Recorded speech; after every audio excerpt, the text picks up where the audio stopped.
নমস্কার বন্ধুরা, আমি শুভঙ্কর একটা নতুন ভিডিও নিয়ে চলে এসেছি আমাদের গো গ্রিন এভরিডে চ্যানেলে। তো বন্ধুরা, অফিসের কলিগস অনেক দিন ধরেই বলছিল শুভঙ্কর আম খাওয়াচ্ছ না। তাই তাদের সাথে নিয়েই আজকের এই টেস্ট রিভিউ থাইল্যান্ডের সেই চোকানন আম বা আমাদের অতি পরিচিত কাটিমুন আম। তাই তাদেরকে নিয়েই আমার এই টেস্ট রিভিউটা বানানো।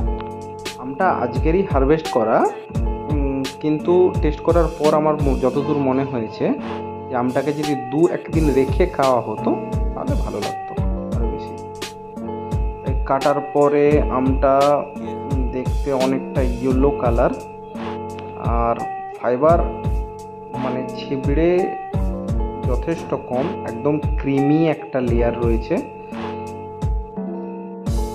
আর ফ্লেভারটা যথেষ্ট সুন্দর। এটা একটা অল টাইম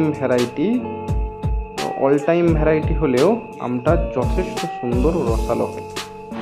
আমটা থাইল্যান্ডের ভ্যারাইটি হলেও আমাদের এই ওয়েদারে কিন্তু এর গুণগত মান যথেষ্ট রয়েছে, তো চেঞ্জ হয়নি।